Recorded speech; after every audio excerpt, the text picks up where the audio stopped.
Wonderful. We have a little extra treat for you since we have a few extra minutes. Our wonderful hosts, the Alabama Lifespan Respite Resource Network, lovingly known as Alabama Lifespan Respite, it's much easier to say, have graciously agreed to show us their video that they did about raising respite awareness. It's kind of a interview with the common person on the street. So without further ado, before we move into the next agenda item, we're going to show this wonderful little video from Alabama Respite. Okay, we're going to move into the next part of our discussion, and I'm going to turn it over to Cassandra to talk a little bit about what is this new 1, 2, 4 all process we're going to use to encourage discussion and interactive exchange. So, Cassandra?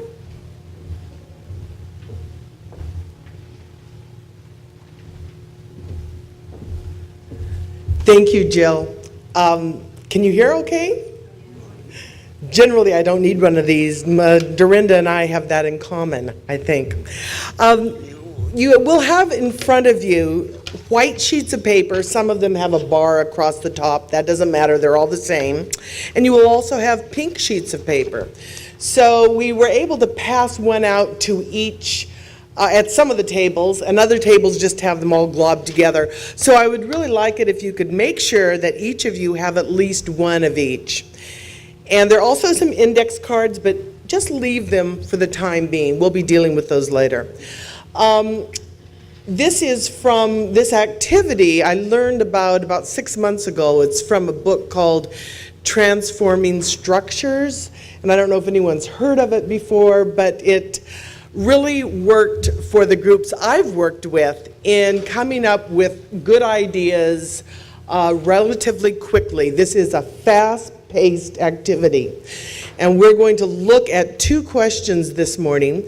The first question is the white sheet of paper. And we're going to do it in a very specific way.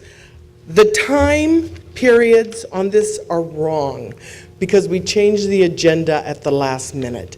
But what we're going to do is, as individuals, quietly, you've got a minute, and you don't have to start now, but you will have a short reflection on this question. And we ask you to write notes. You don't have to, but we encourage you to write notes, because at the end of the day, you don't have to put your names on it. This is another way we collect data. So we will have a lot of data at the end of the day. After your 1 minute of silent reflection, you're going to turn to a partner. So I'd like you to just, wherever you are in the room, if you find your table is an odd number table and you don't have a pair, stand up, the remaining person, find someone else standing up. If there are no people standing up, then we'll have a threesome. And what I'd like you to do then is you will have 4 minutes in that threesome, or twosome, the pair, to talk about your ideas and to share more ideas. And then we'll get into groups of 4. In some cases, it will be 5. And you will have another 8 minutes to develop those ideas. So and someone at that table, we hope, at least one of you, will be taking notes. You see, we have areas for each one to take notes. And then we'll do what we call the harvest at the end of this, and you'll see how the harvest works as we move on. So the first question, and it'll make sense. It might be a little bit rough as we first get started, but the next few times we do this, you'll get it. How do we best respond in a systematic way to family caregivers who are looking for respite or looking for resources to pay for respite? This question can be answered and be considered very broadly, like across the country, or more narrowly, like in your state. But generate the best ideas you can about how we can respond in a systematic way to caregivers who are looking for respite or looking for resources to pay for respite. And Susan is going to be our timekeeper. We are going to go ahead and silently, it won't be quiet for long, you've got a minute to reflect on this and write your answers. Your next step is to find a pair. Find a partner right now, and Susan will start the timing again. You will have 4 minutes, in pairs to discuss your question. So do you not have a pair? Okay, we've got a single over here. Here's a single. Together, please. We've got some other singles. So find yourselves, and as soon as you've settled down, we'll get started again.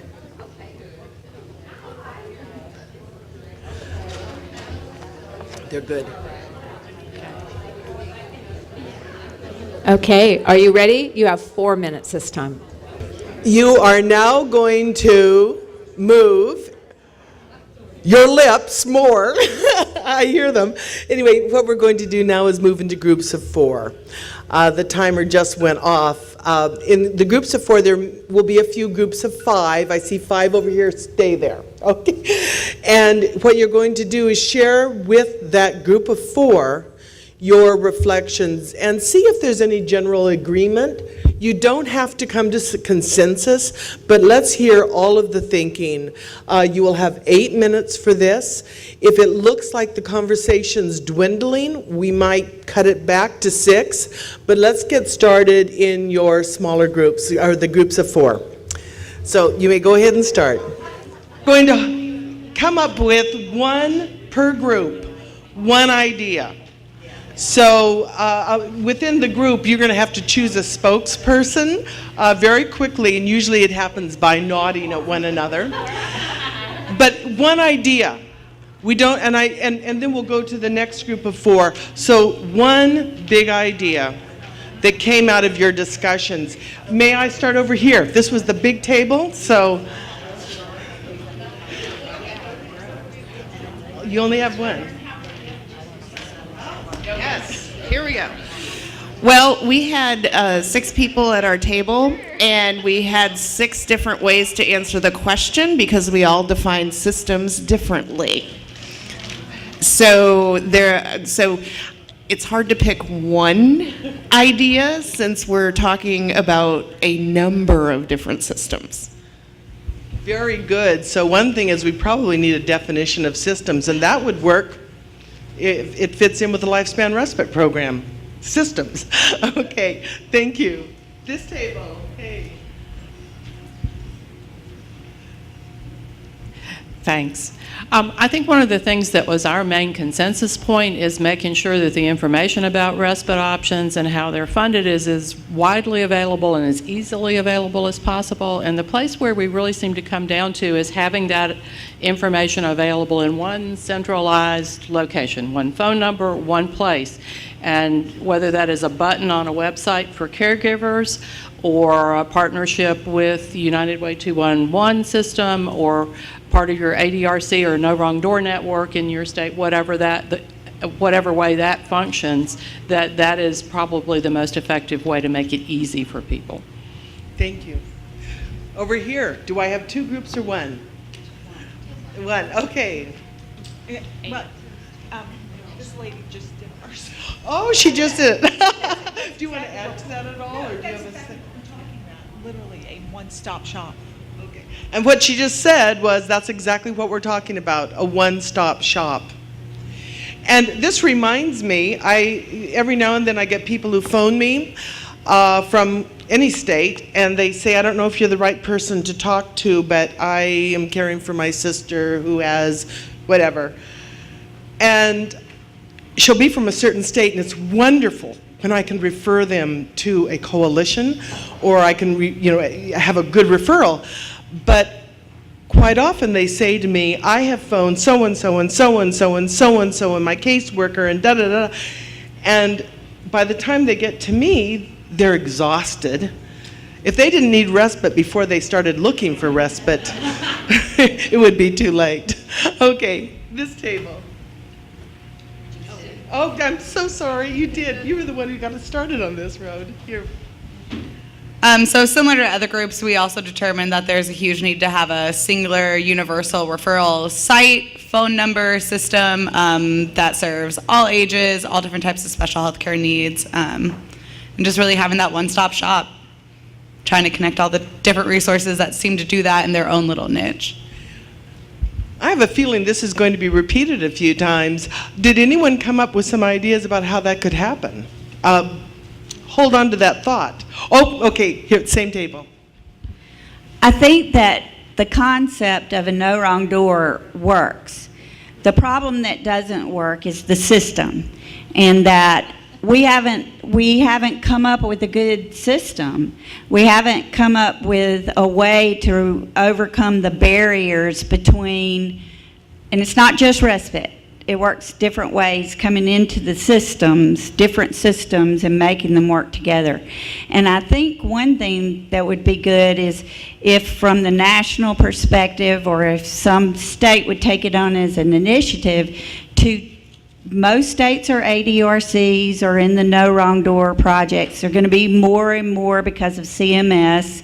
And so therefore, if we had a model of how to train the ADRC staff, because we don't want them to do everybody else's jobs. We just want to get them to the right place. And so if there was some like hour certification or something that gave it some merit also, then I think that it would be easier to do it. And that way, if it's required, then every person that's taking those calls is going to make an appropriate referral. And that's the key, the referral and the follow-up.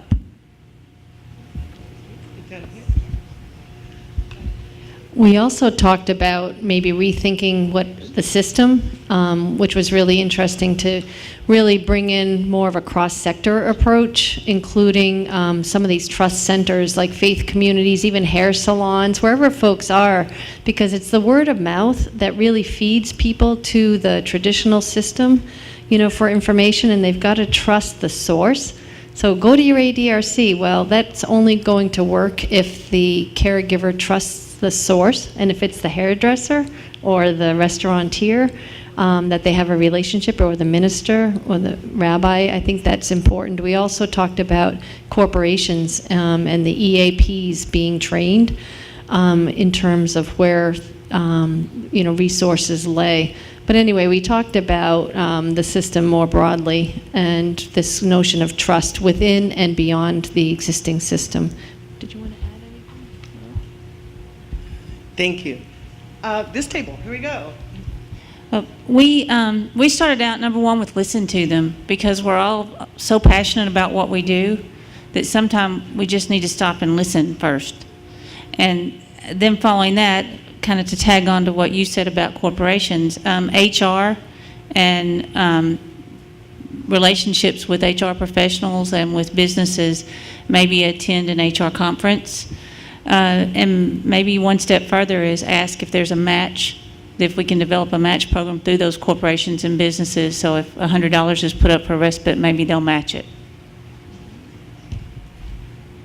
Thank you. Over here. Well, we were all over the place, but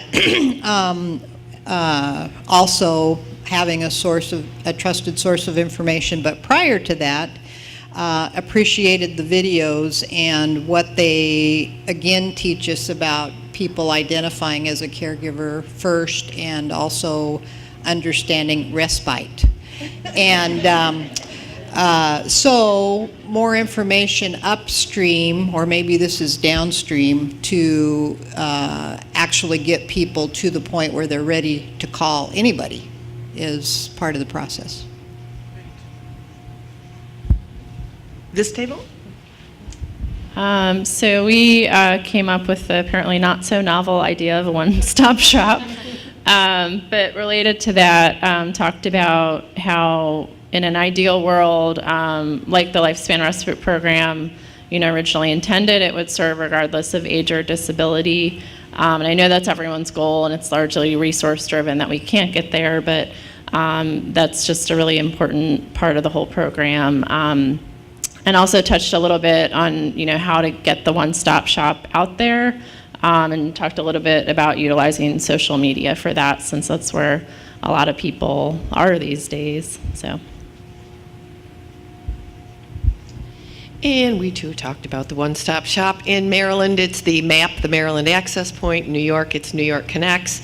It's a one centralized phone number for some of us, and I think the problem lies in being able to get the information up into the system so that it's available there. I mean, as a coalition, we work with a lot of small faith-based respite kind of people, and I have no idea if they're in the New York Connect system or how to get them there. So I think that we really need to pay some attention on making sure that the resources are actually in there when people make that call, and that's all around education and public service announcements and all that great stuff.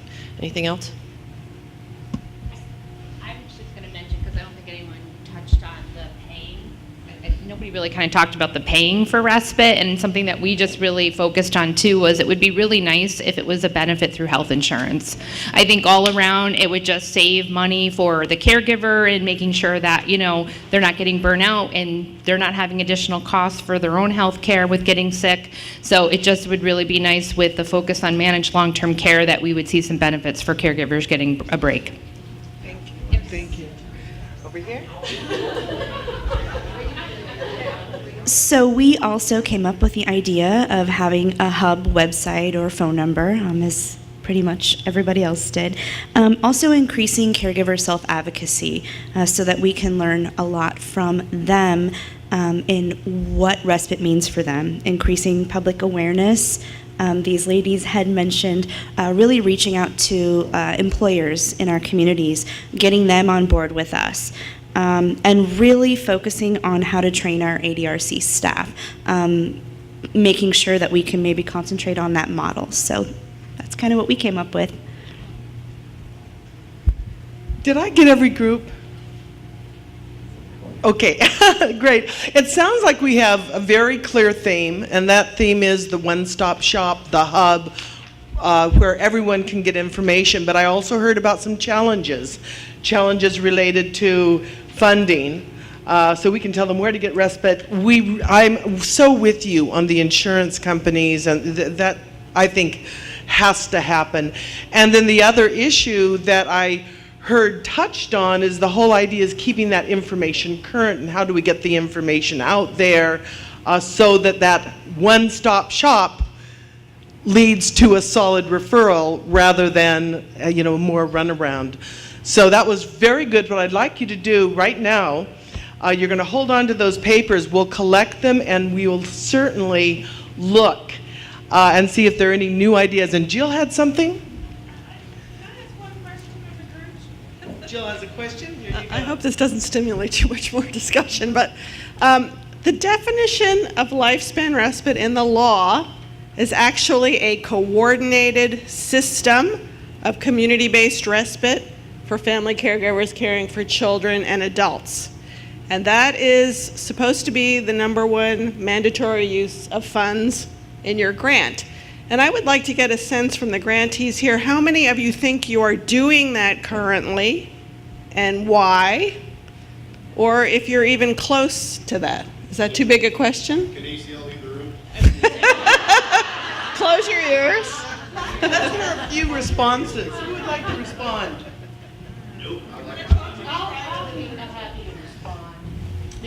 One thing I'm learning about data is if you're not doing something, you're not getting the results you want, you need to talk about it. Yeah. It's important. So have no shame. Have no fear. I truly believe that we are doing it in Maryland. It may not be as formal as the law would like us to do it. It's always a work in process. And so I'm a strong believer that we're doing it. I think there's a lot of challenges, and part of those challenges is what I'm hearing my colleagues say, getting rid of some of the misinformation that is truly not of value, and finding the real services and supports that are fed into the one-stop shop. And that is always changing. But having some kind of very specific criteria as to why they should be part of the one-stop shop, I think is a real need for us to develop. Because all of these organizations that just want their ads because that's one of our big challenges in Maryland, to be on the one-stop shop, but they're really not offering true support. I don't need them. I need to make sure that we're sending people to true support. And that can be the small faith-based community, or it can be the emergency respite program. Thank you. We have a couple more. I don't know who raised their hand first, but here you go. In Colorado, I think we're doing that as well. I oversee both the ADRCs and the respite grant, and so what we are doing is we're doing a marketing campaign that we're going to basically kind of define what respite is, and then the 1-800 number that's going to be included in that is for the ADRCs. Where we come into a problem with the ADRCs is on our respite website, we do not check any of those. We don't vet those providers. So our ADRCs get a little bit upset about that. We don't have the ability, the finances in order to do that. So the ADRCs on their website, they only have vetted programs. So like the small individual person that's just started something with the faith-based community, they're not on their website. So that's the problem that we're having. But with the ADRCs, what they're going to do is we're training the ADRCs then to make the referral over to the Respite Coalition. So then they can go ahead and make those referrals. And over here we have one more question. So in North Carolina, one of the big things that we are just embarking on is a partnership with our United Way 211. And United Way 211 is an information and referral system that people call the 211 number, and they get directed to resources across the state. We have invested quite a bit of money at our state level in being able to make this a statewide service. And I think for us, we see our partnership with them, which was a big part of what we proposed for our new grant, is to work with United Way 211 to help them be the vehicle to tie the systems together. And so we have the staff person who's over our state's ADRC, No Wrong Door, who is partnering with us on this. She's actually a state unit on aging employee as well. And that's a new position that our General Assembly recently funded. And so that will enable us to train all of the call center staff at United Way on accessing services for caregivers and long-term services and supports. We actually have them that are now going to be trained to fill out actual respite voucher applications for people who contact the United Way. And so we see that as it's approaching a tie-in of all of those systems and referring the people who are vetted by the United Way on their services to be able to have one place that they're trying to, everyone encourage people to refer to start with United Way. And then we are spending a lot of time in the background trying to get county by county resources and who is the best person by name that people actually are to send them to for different resources related to caregiving and respite. So I hope we get there 3 years from now, and it's definitely laying out to where it's looking good. Okay, let's have just really quickly. Sorry. Oh, it's okay. Well, I perceive coordinated system of respite in two ways. It's not only combining the pots of money, because we've done that incredibly successfully in South Carolina. We have 3 main streams of money flowing through our ADRCs, which are all our area agencies on aging. In addition to that, it also, in my opinion, a coordinated system means not only you coordinate the pots of money where you can, but that you know the partners to bring to the table so that, for example, our Department of Disabilities and Special Needs has a respite program targeted solely to their population. Not anytime in the near future would they consider, because it would take legislation, frankly, and that's years down the road, to change how their money is going to be allocated. However, they are part of our State Committee on Respite. They attend every meeting, and so they know what we're doing. We know what they are doing, and we are able to coordinate so that when someone comes off of their roles or their wait list of 3,000, means somebody isn't getting services who is critically in need. They know what's going on in the world of respite.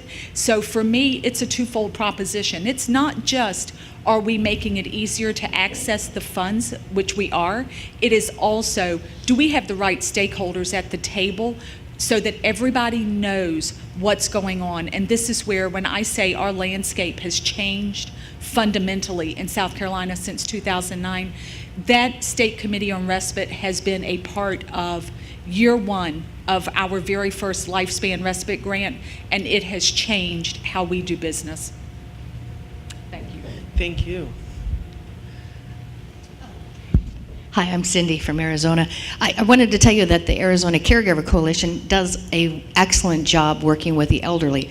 However, we also administer the respite program for kinship, and that's one area that we're lacking. We are having a difficult time finding qualified families, so I welcome anyone that can come and share with us. I hear that we need a one-stop hub, and I'm going to brag on Arizona for a minute. David Best, who is no longer with us, he passed away in January. He did a wonderful job of creating that hub for the state of Arizona, and it's called azlinks.org. Not only is there an assessment tool that will direct people to the correct agency, but it's very, very robust. It hasn't been updated for a couple years, and we do have a new person, Michael Cohn, who's taking David's place, who's on it. But azlinks.org is your one-stop shop. Thanks. So that was heartening. It can be done, it sounds like, but it takes time. And don't expect overnight results. So for those of you who are afraid to say something, keep in mind, change takes time, and to do a good job, give yourself time. You have not failed if you do not have that one-stop shop functioning in a year, in 2 years, in 3 years. And when you get it functioning, it needs maintenance. So just, you have to accept that. I'm going to go on to the next question. And the next question, I do not have it memorized. It's on the pink sheet. Oh, thank you. This one is about volunteers, respite volunteers. I will invite you, if you choose to broaden that and also talk about staff, you're welcome to. How do you best recruit, prepare, use, and keep high-quality volunteer respite providers? So what are your ideas for the best way of recruiting, training, and keeping high-quality volunteers? And you may also interchange that with professional respite providers. You have 1 minute for silent reflection. We will call time and you will work in pairs. And I would like you to think about working with someone you didn't work with before, if it's easy, especially someone who's not from your state. So go ahead and get started. As you finish up your conversation, I'm going to ask for each group of 4 to start with just one idea that emerged from their group. And let's see, I have a feeling we'll have more diversity of ideas this time than this morning, although all the ideas this morning were great. I'm over here. Oh, good.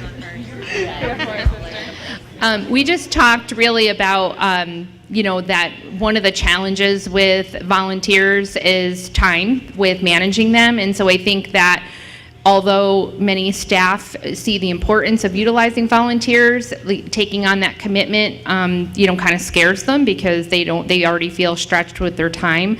So we talked about actually having a volunteer manager role or volunteer coordinator role, so that staff would feel more comfortable with taking on the commitment of just overseeing one volunteer who's a volunteer manager, so to speak, or coordinator, and then that volunteer would be tasked with actually overseeing all of the volunteers that are delivering the service and being able to be the person providing technical assistance and capturing all the data. Yeah, and Doris has more to say. I just think we need to take a broader look at what volunteers can do. So if we're looking, at our newly retired people or whatever, asking volunteers, what is it that you feel that you could give you might find a whole broad range of talents and skills that you could put to use, and we have to, really broaden our definition of what a volunteer does, not just sit with someone with dementia for 2 hours once a week, to really tap into the skills and talents of the volunteer workforce. Thank you. I'm right here. Good job, New York. Hey, thanks, Jeff. Okay, we kind of talked about having an online training. I know we probably already have that now, but just having an online training that the volunteers can possibly do, get a certificate just to say, hey, I've done this, I'm proud. Also having an online community where they can kind of talk among themselves about challenges and strengths, maybe, things that are going on. And we also talking about maybe having a caregiver do a video testimonial, just kind of thanking them and showing them how they appreciate them and for the love and the support that they've taken out so far. Great. This was one group? I don't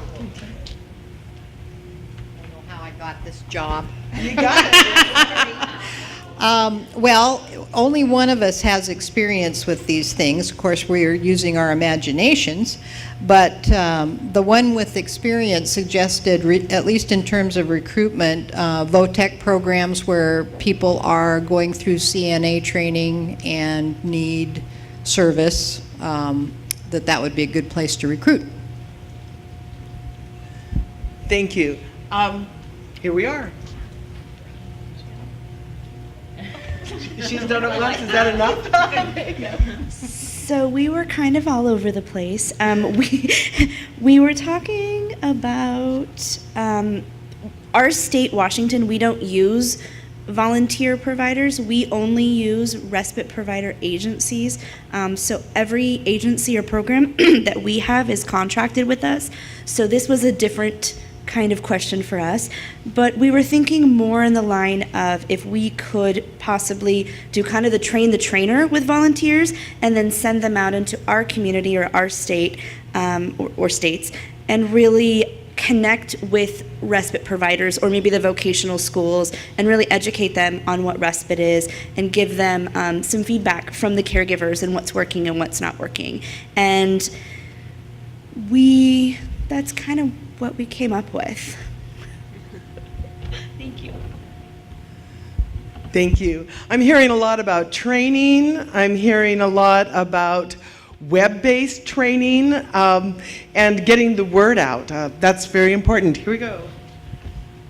Well, we talked about training too, but what we were talking about was in terms of training people in colleges and universities. In Maryland, we have 2 committed partners to the Lifespan Respite Grant. That's the University of Maryland and Towson University. And what we are planning to do is work with them towards training young people who are in school, students who are in health services and social type programs to become respite volunteers. And we'd like to eventually see internships develop or incentivize kids to go into helping fields, but letting people know at a pretty young age what it's like to be a respite volunteer, what it's like to be a caregiver who needs a respite volunteer. And New York is taking that to another level, so I'll let New York talk about that.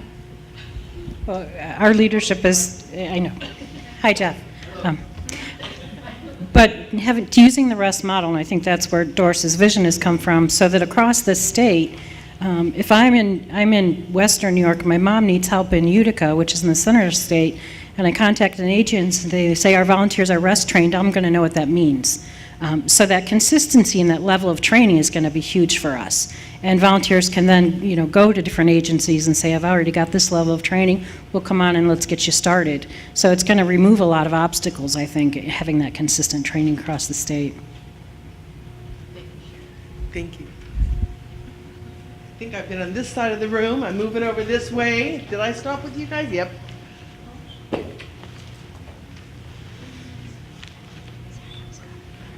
Wherever you're going. One of the things we said was to engage your existing providers or community partners first and try to offer paid training or other incentives where possible, maybe even getting donations from employers and things like that, but to just, try to not reinvent the wheel. Thank you. We also had talked about, incentivizing the volunteers to keep them, engaged with us. Also, just kind of offering some sort of like recognition, an award ladder, something to where they feel like they're volunteering, but it's a great use of time. We want to provide them with transferable skills so that as they move on with their resume, it doesn't look like the volunteering was a gap of fluff. It was honing skills that will work into the future. Since we can't pay them, hopefully we can give them those kind of incentives to keep them. Great. I just wanted to summarize a couple of points before I move over to this side of the room. The idea of testimonials online, I love that. So caregivers can say, this is the difference my volunteer made in my life. So that makes you feel good. And then I'm thinking about these incentives. This is where we get the insurance companies and all those big corporations that are going to be putting in money to help respite. Perhaps they could provide some incentives for the volunteers. There's lots of things they could be doing. So, yes? So we were a different group. And one thing that we found that would be a great way to keep high quality volunteers would be to kind of professionalize the volunteer role, especially in addressing the baby boomer generation and being able to recruit them as volunteers. Having a job description, actually using the volunteers and not having more people than you need so that they feel valued, again with the recognition so that they see that value, and having some kind of established training certification or toolkit to be able to provide to these folks so that they really feel that they're qualified to provide these services. Having a quality matching system so that the volunteers are able to use their skills and their interests to meet those of the person that they're caring for, and pairing with volunteer programs that already exist, like with Volunteers of America or like volunteer.com and things like that, and using those things that are already in place so that you can just build off of them. I saw a thumbs up, and my heart was going thumbs up with the matching and also using volunteers. It's a terrible thing to volunteer and then find out there's nothing for you to do. That's one way to lose them. So this table. Well, during our discussion, we just talked about how volunteers sometimes will show up and it's kind of vague what they're supposed to do, and they just really don't feel like they're getting anything done. So having a purpose, showing them, identifying what job really needs to be done, and also the appreciation and award. I've noticed that in some of our nonprofits and faith-based organizations, they actually give some gift cards. Maybe, they're not paying their volunteers, but just a small gift card, say $10, and would just show them a little bit of appreciation. And also, when we look at some of our programs, the nonprofit and faith-based organizations seem to really be the ones that are able to recruit those volunteers and have the big group of volunteers that are helping them out. And sometimes I think maybe it's because that they people are looking for something that they're really passionate about of working with, and so they have them and they can find them and they're already in that community of helping with people with disabilities or with aging groups or whatever population that needs volunteers. But those seem to be able to recruit them, and they are giving them a purpose, and it's kind of a ministry for those volunteers to be able to help with groups that they're really passionate about. Thank you. This table, 2 or 1? Just going off what we had also talked about with our group, in Iowa, I'm sure with other states, we help neighbors. It's neighbors helping neighbors, but what is that? It's let me know whatever I can do. And sometimes that's very ambiguous and vague. And one of our coalition members focused that and created an online form. And this is a form that's member to member, it's peer to peer. for individuals with developmental disabilities. And the big key why they are so successful in keeping volunteers and having a thriving volunteer network is because you have to make a specific ask. It's not just go on there and I'm ready to volunteer or I need help. It's, can you please help transport this individual to an appointment 2 o'clock every other Tuesday? Or can you come for 2 hours on this date to come provide some relief? And then what they also do is create a caregiving bank, a bank of hours. So you have a lot of individuals taking care of an individual with needs, but they know they are willing to volunteer because they will hopefully bank up some hours that then another volunteer or they can use themselves in the future. And so it's a very small and easy idea, but just making that specific ask was critical in having a thriving volunteer community that still exists and these people stay on for years and years. And I didn't know if you want to talk at all about the Arizona Links, the professional principles of caregiving at all? Just the training? No? Am I putting you on the spot? Okay. Okay, that's just professionals. All right. Thank you very much. I'm moving over to this last table. Here we go. And Jennifer, once again. Okay, so a lot of what we talked about has been said, but in regards to training, actual continued training, continued contact with the volunteer, have them involved. If there's any way to remove barriers to them volunteering, like reimbursing mileage, providing a meal while they're volunteering, those are key pieces. Screening tools to make sure that that you're getting the right people, using training to screen people out. Just because somebody wants to volunteer doesn't mean that you have to take them as a volunteer. And then I encourage everybody to look at the Corporation for National and Community Service programs, the Senior Companions program. It's a model that can be used even if you don't have the grant to provide senior companions and use it in respite situations. And then you can also partner with your senior companion programs in your area, and then also the RSVP programs under the corporation can also tailor their grants to provide respite volunteers. Thank you. Before I pass it on, just for a final answer, anyone has any other ideas, I wanted to mention a few people. I'm sorry, what was your name? My name is Carl. Carl was talking about sort of sharing, I'll volunteer for you and it may mean that I will get something in return. I don't know if any of you heard Edgar Kahn a few years ago, time banking. Perfect application for time banking. In fact, if you are not familiar, I suggest you just, Google time banking when you get a chance, because that is just a perfect application for respite. Anything that wasn't mentioned that you want to make sure you share before we move on? Okay, you've had your chance. What I'm going to ask you to do is take this card. You have an index card on your table. You should have many, but I want to make sure everyone has one.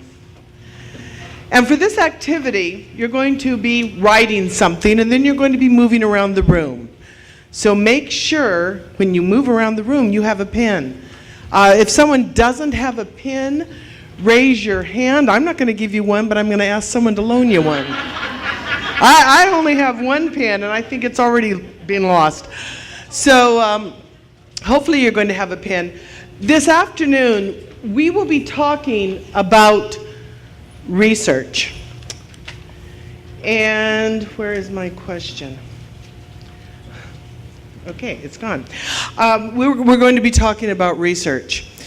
And I want you to think right now, we're going to do an activity, and I'll explain the activity, but before I do that, I want you to think about only one question. If you had unlimited funding for research about respite, What question would you want answered? So what is that one evaluation or research question?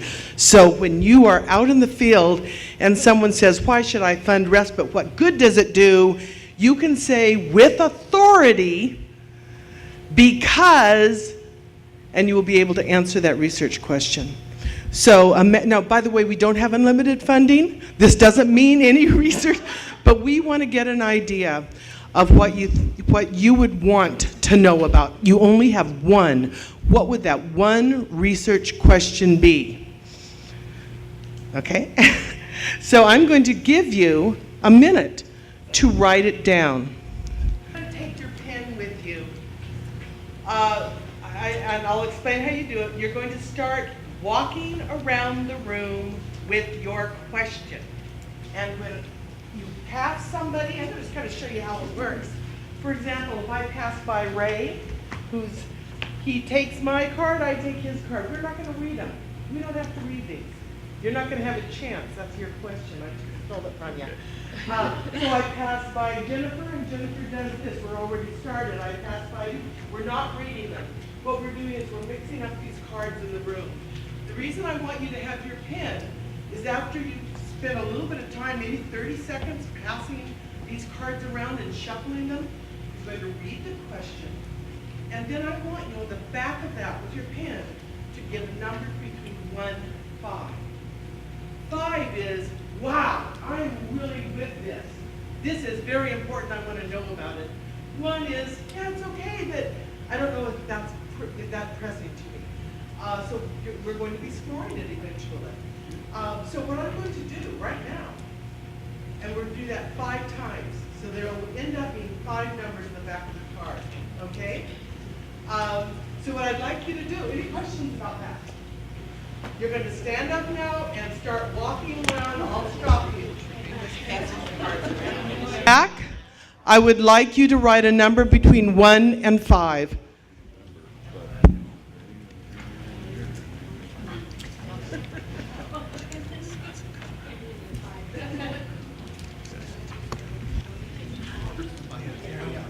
Okay, I hope you've all had a chance to score.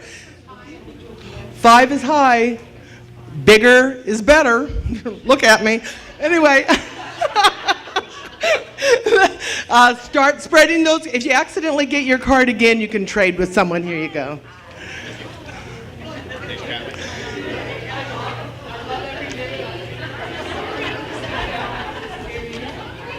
Here you go. I think that's good enough. Have a look at your question and score it.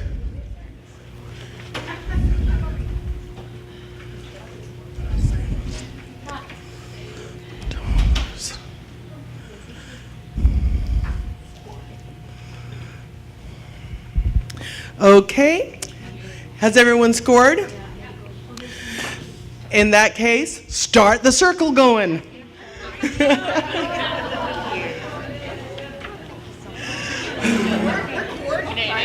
Thank you. I'm gonna get in the other side of the room for a little bit. There you go, there you go, there you go, thanks. Okay, I'd like you to stop, read that question and score it.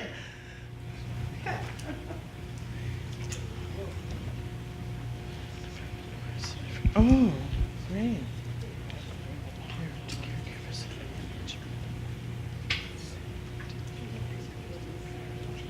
You should, yeah, I like this one. Okay, have you scored? Well, you're faster than me. I had to think about that one. Okay, let's keep going. There you go, there you go, there you go. I just wanted you guys to get some exercise. There you go, there you go, there you go. I shouldn't follow the same people around. I'll get their cards every time. Mix it up, everybody. Okay. I'd like you to take that card, read it, and score it.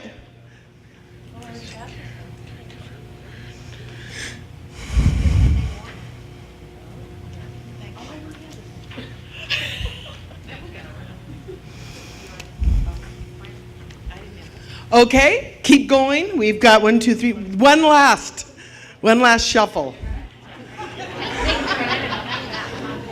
Thank you. Thank you. Oops, oops, oops. Do, do, do. Someone has, there you go, okay. Okay. But I'd like you to score that one, and you can take your seat. Take that card to your seat, score it. And then wait for my instructions. We have some very difficult math coming up.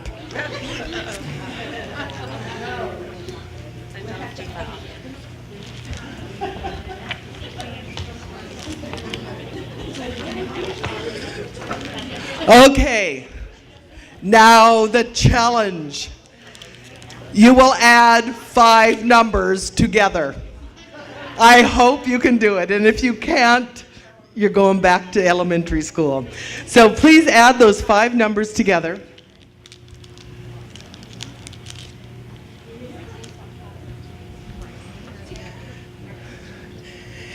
Has everyone, do you need a calculator, anyone?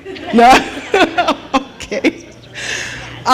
Did anyone in this room have one that has 25 points? Great, let's hear 25 points. What is the question? What is a dollar amount that would be saved if respite care were adequately funded in regards to health care cost savings for the caregivers of health? For caregivers' health. Excellent. Anyone agree with that? Very good. I have 31. 5, 10, 15, 20, 25. 5. Well, we're going to you next. Wow. Is there a calculator in the house? You will go to you next. All right. What is the return on investment of respite, i.e. the cost savings impact in dollars and cents? Very good. R31, you get to say something. Even 31 minus 5 is going to be 31, You're 30, good. We got you covered. Okay, the question is, what is caregiving costing employers in the form of prevention and absenteeism? I can't read, I can't add. Employers in the form of preservation and absenteeism. Great. Who else had 25 who hasn't gone yet? Over here, Emily. Same old thing. We're looking at cost. Yeah, it's interesting. How many public dollars are saved via use of respite care, i.e. prevention of illness, use of family caregivers, etc.? Okay, any more 25s? 24? 23? Okay, we got a 23 here, 2 23s. How much money is saved in providing health care to caregivers by providing X number of hours of respite? Great. We're all interested, it sounds like, or many of us, in how does this save money? And it could be because we're all thinking about how we convince policymakers to what, because the bottom line for many is the bottom line, money. Yes, here's Jennifer. Does the life expectancy of a caregiver increase when they have regular time off? We're giving it 31. And the one I have was also a 25. I passed it by because I have to turn it into a question. Does giving caregivers a break help them become a better caregiver with better health and less stress? So I really think that question is, to what degree does respite actually increase the quality of caregiver life? And that can be their health, general well-being. Anyone have one? Okay, we went to, we're going to run out of time, and I don't want to do that. Is there one of those questions that you think is so good, why didn't it get more points, that you want to share? Yes, we've got some back here. This one says, how much time is required for a caregiver to feel the positive effects of respite? And that's very good, yeah. Show of hands. This one is, what is respite? What? Oh, I think Ray and Jill have an answer to that, but we do have an official definition, but that is, what is it? Yeah. It was low, but it seems like that's what the greater population wants to know. So it could be, and if I were writing that question, and it takes a while to do this, but if I were doing a needs assessment, I'd want to know what percentage of the population knew what respite was. So that would be my question, and that's good. And then I'd do some intervention, something would happen, and then I'd say, now, how many? Good. Any others? Okay, wonderful. We're going to move on to the second part of this. Those cards, one person at the table, please collect the cards. We're going to look at those questions. And also the pink and white sheets of paper that you did your earlier work on. And I'm going to hand it back to Jill. This is great. You get a little bit of a break. I just wanted to back up for 1 minute and summarize a little bit about that discussion around volunteer respite. And get you, for those of you, and so many of you are doing really great work on online training, the REST training, working with university students or other health professionals to train them. But the purpose of that question was really to get you to think about, what about beyond training? Do we just take these trained volunteers and stick them on our respite registry and we never talk to them again? What are we doing about supervision and support for those volunteers? What are we doing to really match a volunteer with a family? Because we even know from research that families are much happier when they have a consistent provider over time. They don't want to have a different volunteer coming every other week to provide that care. So to be able to match a family well so that that family can stick with them for extended periods. What are we doing about ongoing training? Not just a one-time shot of training, but ongoing training, of course, that goes along with continuous support and supervision. And how are we building that into our volunteer respite models? Just some thoughts to think about. I don't know if there's any other discussion about that or questions. We can follow this up with another grantee partner networking call to maybe discuss some of those issues. Call it something like beyond volunteer training. What's beyond that, beyond training? We do have our volunteer respite manual that we need to update because a lot of links are out of date, but it gives you a sense of what other supports do we put around a volunteer effort to make sure that it's sustainable and ongoing. Not only to retain those volunteers, but to retain the same volunteers with the same caregivers, if that's possible. And where do they turn when they have questions about challenging behaviors or difficulties in their volunteer experience? Do they have someplace to turn to for technical assistance? But just those were some of the discussion points we were hoping you would get, and I think you all did. You all touched on all of those issues. So I just wanted to quickly summarize what I've heard coming out of that, and hope that you'll continue to think about those issues when you think about volunteer respite. So I think we're really early. What time is it now? It's 11. All right, so let's take a break, and then when we come back, I think lunch will be here or close to being here. And then we'll begin our lunch at 12 and move on with the agenda from there.